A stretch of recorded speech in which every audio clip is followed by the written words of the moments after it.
Assalamualaikum warahmatullahi wabarakatuh. Bismillahirrahmanirrahim. Alhamdulillahilladzi bi ni'matihi tatimmus shalihat. Wassalatu wassalamu ala rasulina khairil bariyat wa ala alihi wa ashabihi ahlil fadli wal karamat. Qalu subhanaka la ilma lana illa ma 'allamtana innaka antal alimul hakim. Amma ba'd. Yang saya muliakan Ketua Takmir Masjid Awal Fathul Mubin dan segenap pengurus serta keimaman dan jamaah salat maghrib sekalian yang dirahmati Allah. Marilah tanpa bosan dan jenuh kita selalu memuji dan bersyukur kepada Allah Subhanahu wa taala atas limpahan nikmat yang tak pernah terhitung maupun terkira. Dan mari pula kita senantiasa dengan ringan lisan dan hati untuk bersalawat kepada junjungan tercinta baginda Rasulullah Muhammad sallallahu alaihi wasallam. Allahumma salli wa sallim wa barik alaihi wa ala alihi. Jamaah salat maghrib yang dirahmati Allah, dalam kehidupan ini agama Islam yang kita anut bukan hanya sekedar untuk dianut dan melepaskan diri dari kewajiban bahwa sekedar beragama sudah selesai, tapi mari diingat pada setiap bahagian dari apa yang diajarkan oleh agama kita, di situ mengandung banyak mutiara yang mutiara itu selayaknya untuk dipahami, digali, dan diamalkan di dalam kehidupan. Itu semua menjadi bahagian dan petunjuk untuk memudahkan kehidupan kita. Jamaah yang dirahmati Allah, kadang-kadang kita mengetahui tentang sebuah ajaran yang diajarkan Nabi sallallahu alaihi wasallam, tapi kemudian apa yang terkandung di dalamnya tidak dipahami dan tidak digali, sehingga ibarat orang pakai cincin, kalau kemudian yang dia pakai sebenarnya cincin yang sangat berharga dan dia tidak menyadari hal itu. Kalau ibarat dia memakai sebuah kalung, dia tidak tahu kalung itu adalah kalung yang begitu bernilai. Kalau boleh saya mengambil contoh sebelum kita lebih lanjut mengkaji apa yang menjadi pembahasan pada kesempatan malam hari ini. Jamaah sekalian, kita semua mengetahui bahwa surat Al-Qadar, dan kita membacanya mungkin sering pada setiap kali salat. Apalagi kalau Ramadan, biasanya surat Al-Qadar itu menjadi langganan pada pertengahan tarawih hingga akhir. Orang banyak menghafal surat Al-Qadar, akan tetapi apa yang terkandung dari mutiara dalam surat Al-Qadar itu banyak tidak dipahami. Ini sekedar sebuah contoh.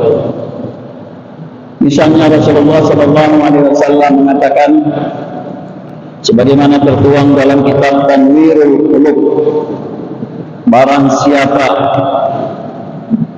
setiap selesai wudhu dia membaca surat Al-Qadar 3 kali, maka itu akan melebur, menghapus dosanya selama 40 tahun. Bisa dibayangkan jamaah sekalian kemuliaan yang terkandung di dalamnya.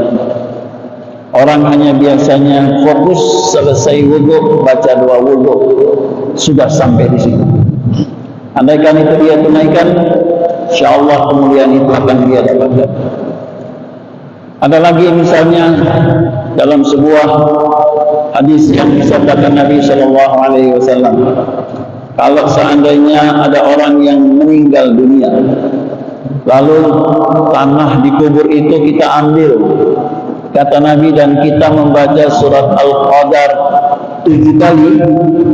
Lalu kemudian kita lemparkan di dekat jenazah mayit yang berada di liang lahat, maka mayit ini tidak akan diazab di alam kubur. Tapi berapa banyak orang yang melaksanakan? Ada lagi misalnya sabda Nabi, andaikan anak baru lahir, lalu di ubun-ubun ini dibacakan surat Al-Qadar, insya Allah anak ini dia tidak akan berzina sampai dia dewasa.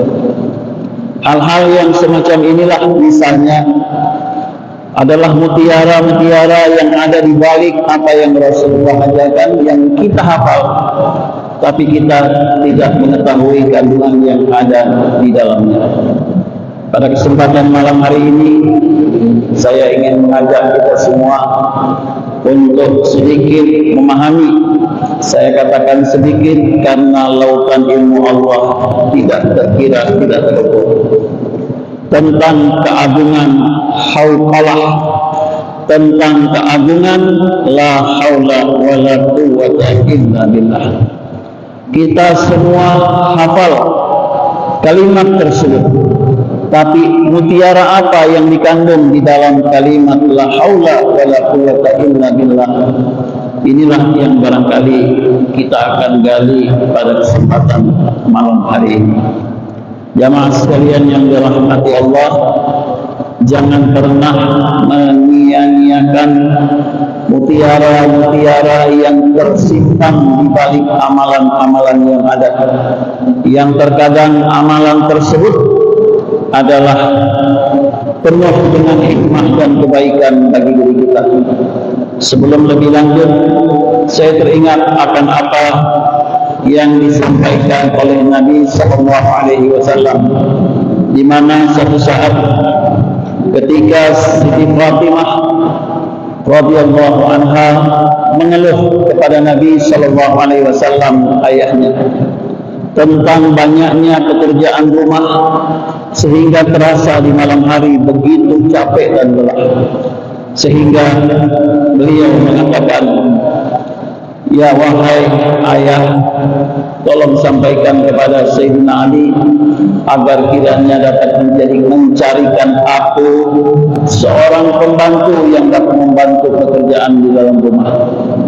Rasulullah SAW dengan bijak mengatakan, wahai Fatimah, maukah aku tunjukkan engkau kepada sesuatu amalan yang lebih baik daripada pembantu yang engkau sebutkan itu? Tentu Siti Fatimah menginginkannya.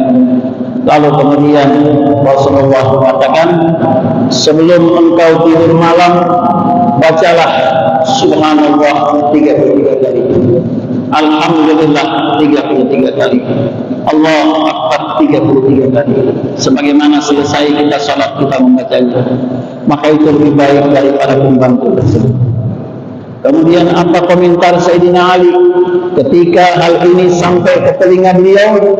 Sayyidina Ali mengatakan, hal ini tidak pernah aku tinggalkan sejak aku mengetahui Rasulullah menyampaikannya. Bahkan dalam situasi perang sekalipun, aku selalu mengamalkan apa yang disampaikan Nabi Sallallahu Alaihi Wasallam. Inilah contoh ketika kita mendapatkan satu pembelajaran, satu ilmu untuk jangan dilepas, karena memang di balik itu ada hikmah yang tersembunyi, bukan sekedar meraih pahala, tapi meraih hal-hal yang tidak terduga di dalam hidup. Tentang hauqalah, saya awali dari menyebutkan beberapa hadis Nabi Sallallahu Alaihi Wasallam dengan tentang keagungan daripada kalimat la haula wala quwwata illa billah, di mana satu saat Rasulullah berkata kepada Abu Musa Al-Ash'ari radhiyallahu anhu, beliau mengatakan, ya Abdullah bin Qais, wahai Abdullah bin Qais, ala adulluka ala kalimatin min kunuzil jannah, maukah engkau aku tunjukkan berantas kekayaan surga? Ma'asyiral muslimin, berangkas kekayaan surga atau perbendaharaan surga, maka tentu Abu Musa al-Asy'ari mengatakan, bala ya Rasulullah, saya mau. Kemudian Rasulullah mengatakan, ucapkanlah qul la haula wa la quwwata illa billah. Hadis riwayat Muslim. Jamaah sekalian, yang dinamakan dengan perbendaharaan, yang dinamakan dengan berangkas kekayaan, tentu isinya bukanlah barang-barang yang murah. Tidak mungkin imitasi itu diletakkan di dalam berangkas atau tempat penyimpanan barang-barang berharga. Maka ini memberikan isyarat bahwasanya la haula wala quwwata illa billah adalah sesuatu yang mahal di surga Allah Subhanahu wa taala, yang dipersembahkan kepada kita umat Islam untuk diamalkan. Dalam kesempatan yang lain Rasulullah mengatakan kanzul arsy, perbendaharaan arsy, dan arsy adalah ciptaan Allah yang sangat agung. Dalam sebuah hadis riwayat Imam At-Tabrani, hadis yang sahih, kata Nabi, aksiru min qauli la haula wala quwwata illa billah. Banyaklah membaca kalimat la haula wala quwwata illa billah. Yang kedua, ketika Rasulullah sallallahu alaihi wasallam mi'raj, begitu kemudian sampai di langit yang ketujuh, saat itu Nabi berjumpa dengan Nabiullah Ibrahim alaihi salam. Apa pesan Nabiullah Ibrahim kepada Nabi kita? Di antaranya, wahai Muhammad, sampaikanlah kepada umatmu agar memperbanyak mengucapkan kalimat la haula wala quwwata illa billah fa innaha min dirasil jannah. Karena itu adalah tanaman-tanaman yang ada di dalam surga Allah. Mari kita lihat jamaah sekalian, yang namanya tanaman itu sifatnya seperti apa. Kalau di bumi ini tanaman model dan manfaatnya banyak. Ada tanaman untuk makanan pokok, beras, gandum, mungkin juga sagu bagi sebagian orang. Ada tanaman yang digunakan untuk kesehatan, yang biasanya disampaikan oleh Dr. Zainul Akbar, atau istilahnya herbal. Ada juga tanaman sebagai hiasan yang banyak dipelihara oleh keluarga kita, para kaum ibu di rumah-rumah. Bunga-bunga yang begitu banyak di sekeliling rumah. Ada juga sebagai tempat bernaung, dan betapa nikmatnya bernaung di bawah pohon, apalagi kalau di siang yang panas. Bahkan sebagian tanaman itu ada yang mengeluarkan buah dengan segala macam dan manfaatnya. Bahkan manfaat yang lain dari tanaman-tanaman itulah orang gunakan untuk sebahagian demi kepentingan tertentu. Rumah kita ada pintu, ada jendela, ada ventilasi, bahkan ada yang di atas dijadikan atap.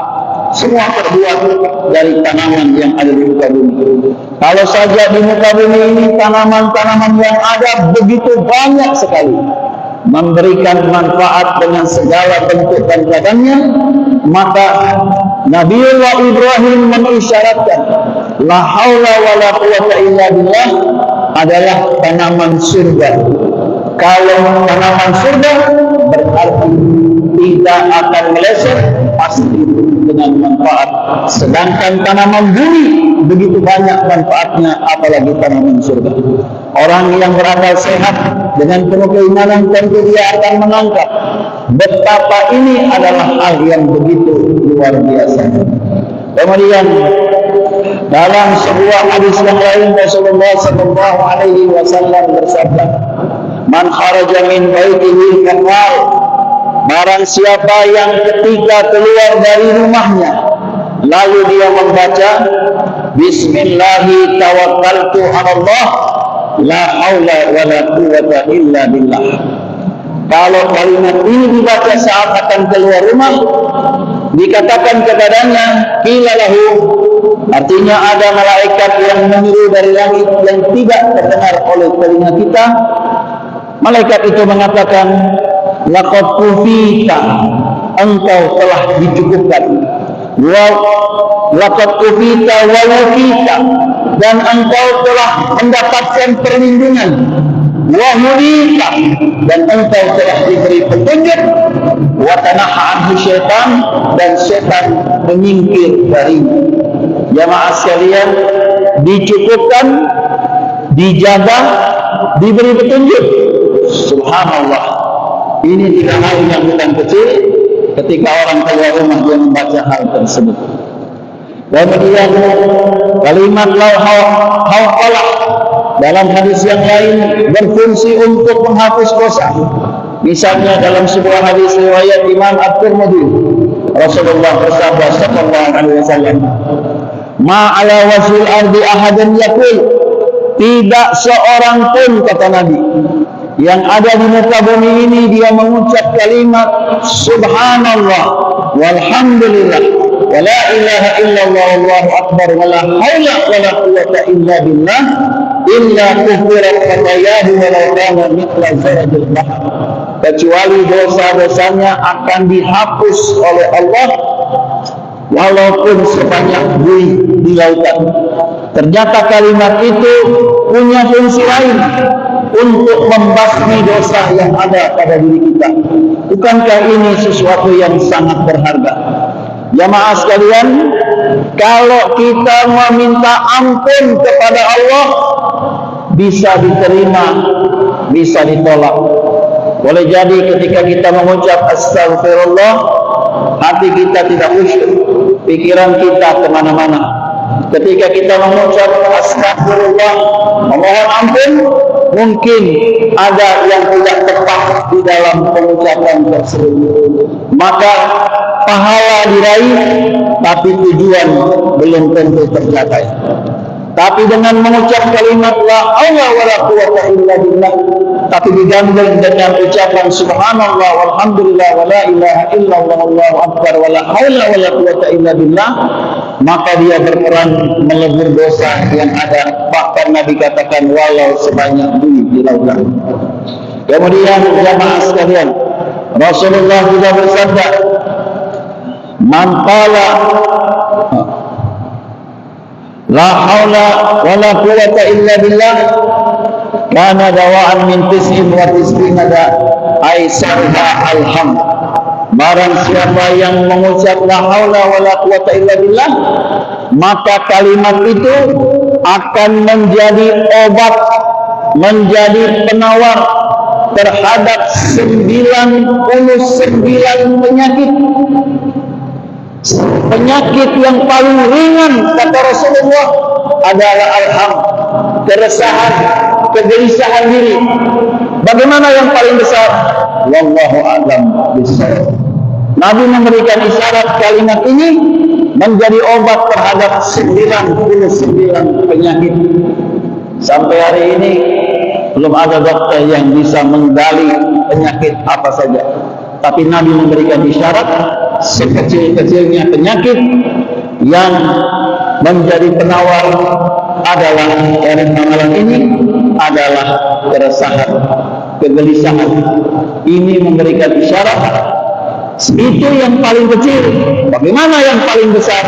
Sekali lagi hanya Allah yang tahu. Berarti obat dalam hidup ini bukan hanya kita harus pergi ke dokter secara medis. Obat bukan hanya melalui tumbuh-tumbuhan yang ada, tapi melalui amalan-amalan zikir itu pun bisa menjadi penawar yang luar biasa. Jamaah yang dirahmati Allah, saya pernah melihat ada seorang ibu, kebetulan kawan kakak saya yang ada di Jakarta, dan saya kenal ibu tersebut. Dia menderita kanker stadium 4. Kira-kira kalau stadium 4 ringan atau berat? Berat, jemaah. Ini orang stadium 4 bukan di atas tempat tidur. Dia jalan di dalam rumah ke sana kemari. Memang sudah agak tua, jarang keluar. Tapi tasbih di tangannya tidak pernah putus. Ini orang kalau secara medis tidak ada harapan hidup, tidak punya kekuatan, tapi dia beraktivitas seperti biasa. Kekuatan zikir itu adalah sungguh dahsyat dan luar biasa. Oleh karena itu, sama dengan ini Nabi berikan isyarat, ini adalah obat, maka sayang kalau sampai kita sia-siakan. Kemudian dalam hadis yang lain yang diriwayatkan oleh Ibnu Abi Dunya, man qala kulla yaum, barang siapa setiap hari membaca la haula wala quwata illa billah, pakai al-aliyyil azim. Kadang-kadang Nabi menyebutkan la haula wala quwata illa billah, kadang-kadang Nabi menyebutkan sampai ada tambahan al-aliyyil azim. Dua-duanya kita boleh pakai. Sebanyak mi'atu marwah, 100 kali. Lam yusibbuh fakrun abadan, dia tidak akan ditimpa kefakiran selama-lamanya. Dijamin sama Nabi. Kalau Nabi yang jamin, berarti itu jaminan dari Allah Subhanahu wa ta'ala. Kadang-kadang orang berpikir supaya tidak fakir selama-lamanya harus ada aset yang kita miliki, harus ada simpanan banyak yang kita punyai. Padahal kita diberikan amalan oleh Nabi dan amalan itu sederhana. Makanya jamaah sekalian, sekali lagi sayang kalau disia-siakan. Ini bukan jaminan BPJS. Jaminan BPJS tiap bulan kita bayar, kadang pengurusannya ada masalah sana sini. Kemudian idza nazala kata Nabi bil insan hammun, kalau ada orang yang ditimpa dengan keresahan yang tentu sudah lebih berat. Artinya dalam hidup ini kalau kita ditimpa dengan masalah yang sudah lebih berat, maka lalu dia mengucapkan la haula wala quwata illa billahil aliyil azim 300 kali kata Nabi. Dosisnya dinaikkan. Dan itu wajar di dalam hidup. Kalau kita berobat ke dokter sakit biasa, dikasih obat biasa. Tapi begitu diperiksa berikut ternyata sakitnya makin berat, tidak mungkin dosisnya sama. Dokter akan berikan dosis yang lebih lagi. Maka sama dengan ini, ketika orang mendapatkan persoalan yang lebih berat, dia membaca 300 kali kata Nabi, farrajallahu anhu, Allah akan keluarkan dia dari hal tersebut. Bahkan Nabi mengatakan dalam hadis riwayat Imam At-Tabrani, man an'ama alaihi nikmah, barang siapa yang diberikan nikmat, satu nikmat, farada baqaha, dia ingin nikmat itu selalu bersamanya, tidak pisah dari dirinya, tidak hilang dari dirinya, fal yukthir min qauli la haula wala quwata illa billah, maka perbanyaklah mengucap kalimat la haula wala quwata illa billah. Nikmat apa saja, kalau orang dapatkan, dia ingin nikmat itu tidak bisa selalu bersama dengan dia, inilah yang dianjurkan sebagai amalannya. Terakhir, saya ambil sebuah hadis yang diriwayatkan oleh Imam Ad-Dailami, kata Nabi, ma nazala minas sama, tidak ada satu malaikat yang turun dari langit ke bumi. Malak wala su'ada ila sama, malak juga tidak ada malaikat yang naik dari bumi ke langit hatta yaqula la haula wala quwata illa billah, kecuali malaikat itu dia mengucap kalimat la haula wala quwata illa billah. Ini artinya jamaah bahwa ini juga menjadi amalannya para malaikat Allah Subhanahu wa ta'ala. Berarti bukan hal yang kece-kece, bukan hal yang sepele. Kemudian itu tadi tentang hadis. Sekarang apa yang dikandung di dalam kalimat la haula wala quwata illa billah? Kalau pakai bahasa dokter, saya bukan dokter, biasanya kalau di obat itu ada namanya komposisi, kandungannya. Apa yang dikandung di dalam kalimat la haula wala quwata illa billah sampai dia punya khasiat yang diterangkan Nabi sedemikian banyak sangat. Maka para ulama kita mengupas dengan mengatakan ada dua kandungan yang ada di dalam kalimat la haula wala quwata illa billah.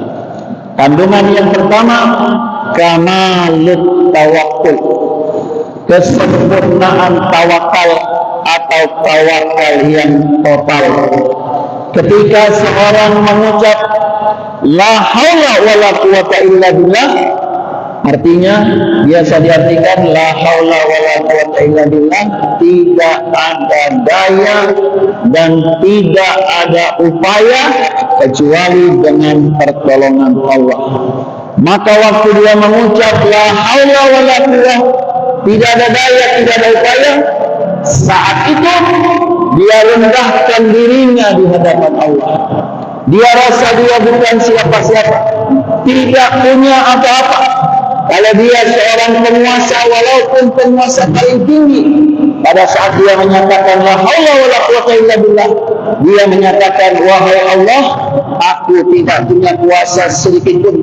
Kalau dia seorang yang kaya raya, dia mengucap itu, maka dia menyatakan wahai Allah, walaupun hartaku banyak, tapi aku bukan siapa-siapa dan tidak punya daya apapun juga.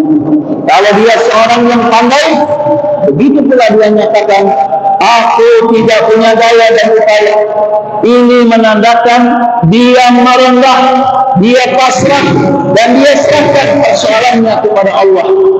Ketika orang mengucap kalimat ini, disinilah sebenarnya dia sedang berserah total kepada Allah Subhanahu wa Ta'ala.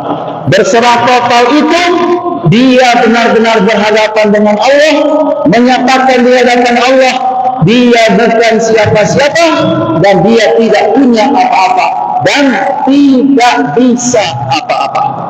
Maka ini ketika dia lakukan, berarti pada dirinya sudah tidak ada lagi yang namanya saya, aku. Biasanya kalau orang ada jabatan, sudah nanti saya hubungi sini bisa dapat bantuan. Yang punya harta, nanti saya bantu sekian. Bagi yang punya kepandaian, nanti saya pikirkan jalan keluar. Yang punya relasi, nanti saya hubungi si anu.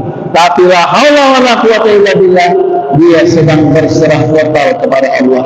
Walaupun dia adalah orang yang punya A, B, C dan macam-macam tadi. Maka jamaah sekalian, inilah kandungannya. Ada apa dengan kandungan ini? Ini kandungan yang luar biasa. Seorang hamba ketika dia bertawakal kepada Allah, makin bulat, makin dahsyat pengaruhnya di dalam kehidupan. Pengaruh kepada dia makin dahsyat. Kita ambil contoh jamaah sekalian. Ketika Nabiullah Ibrahim alaihissalam pada saat akan dilempar ke dalam api oleh pasukannya Raja Namrud, saat itu malaikat Mikail datang kemudian menawarkan bantuan. Wahai Ibrahim, saya hempas yang api ini, saya siram api ini supaya dia padam. Kata Nabi Ibrahim, aku tidak butuh bantuan. Saya tidak butuh bantuan, wahai Mikail. Mikail pergi, Jibril datang. Wahai Ibrahim, engkau butuh apa? Aku akan bantu. Apa kata Nabi Ibrahim? Amma anta fala hajatali. Kamu, wahai Jibril, aku tidak butuh sedikit pun dari bantuan. Subhanallah. Apa yang dilakukan Nabi Ibrahim saat dilempar menuju api itu? Satu kalimat yang disebutkan kalimat ini. Hasbiyallah wa ni'mal wakil. Cukup Allah bagiku, dia sebaik-baik pelindung, sebaik-baik penolong. Cukup Allah bagiku. Bayangkan tawaran malaikat ditolak ketika dia mengatakan cukup Allah bagiku, dipasrahkan jiwa raganya kepada Allah. Apa yang terjadi? Langsung respon dari langit, dari Allah, ya naru kuni bardan wa salaman ala Ibrahim. Wahai api, jadi engkau penyejuk dan penyelamat bagi Ibrahim. Ini adalah solusi. Kalimat la haula wala quwata illa billah bukan hanya sekedar zikir untuk dapat pahala, tapi dia juga adalah solusi yang di situ ada kandungan tawakal yang luar biasa. Kemudian yang kedua, ketika orang mengucap kalimat la haula wala quwata illa billah, di situ jamaah sekalian, kata ulama, kandungan yang kedua, talabul aun, meminta pertolongan kepada Allah Subhanahu wa Ta'ala. La haula wala quwwata illa billah, kecuali dengan pertolongan Allah. Meminta tolong kepada Allah atau mungkin kepada manusia, ada dua cara, jemaah. Ada cara langsung. Cara langsung itu misalnya kalau kita berdoa, Allahumma inna nas'aluka salamatan fid din, ya Allah, aku minta selamat. Rabbi ghfirli wa liwalidayya, ampuni aku dan kedua orang tuaku. Minta langsung. Tapi ada permintaan yang kedua, permintaan tidak langsung. Permintaan yang kedua ini yang tidak langsung, permintaan yang penuh dengan etika, dan ini yang banyak dipakai oleh para nabi saat meminta kepada Allah. Saya tidak meremehkan doa, tapi para nabi ketika mereka mendapatkan masalah-masalah, tidak sedikit mereka yang menggunakan cara yang kedua, meminta dengan cara tidak langsung. Dan kalimat ini adalah termasuk di dalamnya. Tidak ada daya, tidak ada upaya kecuali dengan pertolongan Allah. Tidak meminta secara langsung pertolongan, tapi di sini dia semacam menyinggung. Tidak ada daya kecuali yang bisa tolong saya hanya Engkau. Tapi tidak minta langsung, ya Allah, tolonglah saya. Itu minta langsung. Ini tidak. Permintaan yang penuh etika. Kira-kira kalau saya kasih contoh di beberapa kesempatan saya sampaikan. Coba Bapak Ibu silakan ditimbang. Kalau saya menghadap gubernur, kemudian di kampung ada mau bikin acara, katakan 17-an, perlombaan dan sebagainya. Lalu kemudian ketika menghadap, maaf, anggap ini 2 orang. Si A dia datang mengajukan proposal dengan cara, Pak Bud, kami di kampung mau bikin acara 17-an. Kami datang meminta bantuan kepada Bapak, tolong bantu kami, ini proposalnya. Ini kan minta langsung. Minta supaya dia bantu langsung. Ada yang kedua, dia meminta tidak langsung. Dia datang menghadap gubernur, lalu dia bilang, Pak Bu, terima kasih sudah menerima kami. Di tengah kesibukan Pak Bu yang begitu banyak, masih sempat dan mau menerima kami sangat berterima kasih. Pak Bu, kami datang karena Pak Bu adalah seperti orang tua kami di Sulawesi Utara ini. Dan kami ini adalah anak-anaknya Pak Bu juga. Kami sebagai anak, dan yang namanya anak, kalau ada masalah, tentu dia akan datang kepada orang tuanya. Maka kami yang sedang dalam keadaan hendak melaksanakan kegiatan, kami datang kepada Pak Gub sebagai orang tua kami untuk memenuhi apa yang menjadi keinginan kami. Kira-kira permintaan pertama dengan kedua mana lebih menyentuh? Cuma mau tanya. Akal sehat akan mengatakan pasti yang kedua. Kenapa? Tentu Pak Bu merasa, Masya Allah, saya dikatakan sebagai orang tua mereka di Sulawesi Utara. Ini mereka menyatakan diri seperti anak-anak. Tidak mungkin dia datang memarah. Lantas dia bereba, diusir. Dia sudah kemudian menyatakan begitu. Berarti kita datang merasakan diri seperti anak dan dia adalah ayah. Insya Allah proposal ini lebih cepat cair daripada secara langsung. Begitulah ketika orang meminta kepada Allah dengan cara yang penuh etika. Nabiullah Yunus alaihissalam waktu dilempar di laut dimakan ikan, tidak minta pertolongan secara langsung. Ya Allah, keluarkan saya dari pertikan. Tapi apa yang diucap? La ilaha illa anta subhanaka inni kuntu minadz zalimin. Merendah serendah-rendahnya kepada Allah Subhanahu wa taala. Yang di situ terselip memohon pertolongan. Nabiullah Ayub ketika ditimpa sakit sekian banyak tahun, apa yang diucap? Bukan minta disembuhkan, tapi apa yang dia ucap? Rabbi inni massaniya dhurrun wa anta arhamur rahimin. Ya Allah, aku ditimpa kesulitan, masalah, maksudnya sakit yang berat. Engkau zat yang maha pengasih di atas segala yang kasih. Diijabah oleh Allah. Ini permintaan yang tidak langsung, sama dengan kalimat la haula wala quwata illa billah.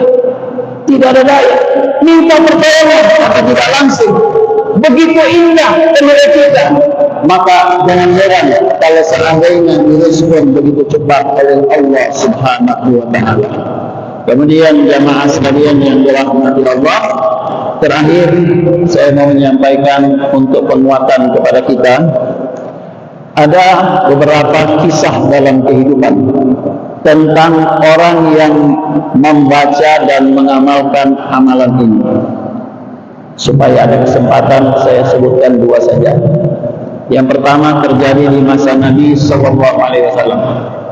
Satu saat ada seorang sahabat bernama Auf radhiyallahu anhu datang kepada Nabi, ya Rasulullah, perang telah usai. Anak saya sampai sekarang yang ikut perang belum kembali. Apa petunjuk dari engkau untuk keluarga kami? Apa Nabi katakan? Sabar, tetap bertakwa, dan kau bilang sama istrimu banyak mengucap kalimat la haula wala quwata illa billah. Ulang ini sahabat. Istri tanya, apa pesan Nabi? Kita berdua disuruh sabar, jaga ketakwaan, dan banyak mengucap la haula wala quwata illa billah. Suami istri menyambut amalan itu. Mulai saat itu terus mereka mengumandangkan, terus membaca la haula wala quwata illa billah sampai malam hari mereka tertidur. Di tengah malam rumah digedor. Begitu dibuka pintunya, anaknya sudah di depan rumah. Ayahnya tanya, nak, bagaimana kau bisa lepas dari tawanan musuh? Apa jawaban si anak? Tangan saya, ayah, dan kaki saya dirantai dengan rantai besi. Tidak bisa berkutik.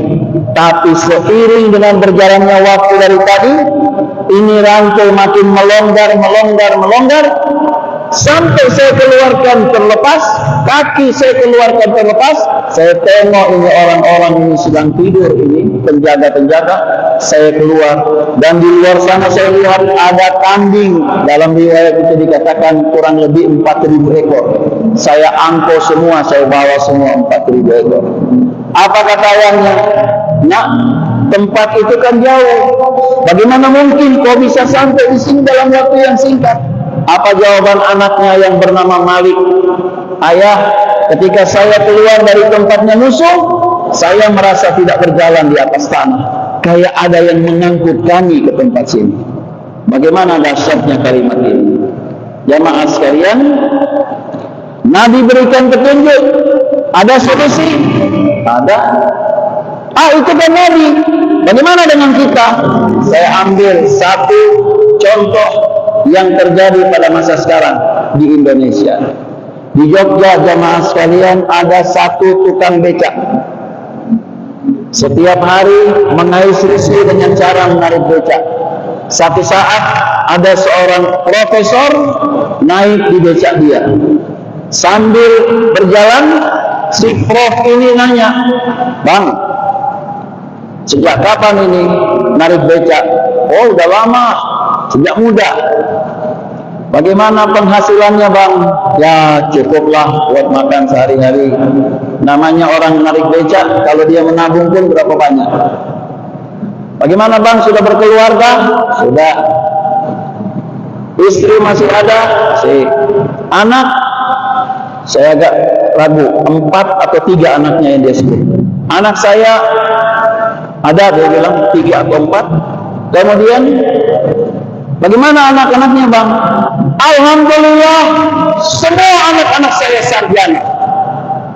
Bahkan ada yang di perguruan tinggi yang bergengsi. Kan di Jogja itu ada UII, ada UGM, UMJ, Universitas Muhammadiyah, ada lagi UIN.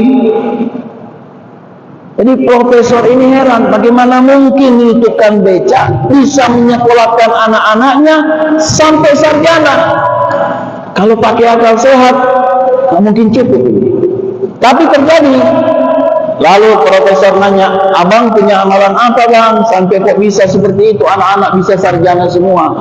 Apa jawaban tukang beca? Nggak ada. Cuma saya setiap hari kalau narik beca, dia bilang, saya suka membaca, dengar bacaannya saya copy paste. La wala quwata illa billah, la wala quwata illa billah, la wala quwata illa billah. Prof itu rasa heran. Sampai dia bilang, bang, bukan la wala quwata illa billah, la haula wala quwata illa billah. Bayangkan dia baca salah, anak-anaknya sarjana semua. Bagaimana kalau dia baca betul? Mungkin ada yang jadi menteri atau komisaris barangkali. Jadi jamaah sekalian, ini kalimat yang dahsyat, jangan kita sia-siakan, masukkan di dalam koleksi amalan-amalan dalam kehidupan. Minimal berapa kali? 100 kali lah kalau bisa, minimal. Kalau mau banyak, ya silakan. Mau pakai yang kata Nabi perbanyak, terserah berapa banyak yang disukai. Kalau diamalkan, insya Allah menjadi payung buat kita, mempermudah banyak hal yang kita tidak sadari, karena di sini ada jaminan yang sudah Nabi sampaikan tadi itu. Demikian kajian kita pada kesempatan malam hari ini. Mudah-mudahan ada manfaatnya.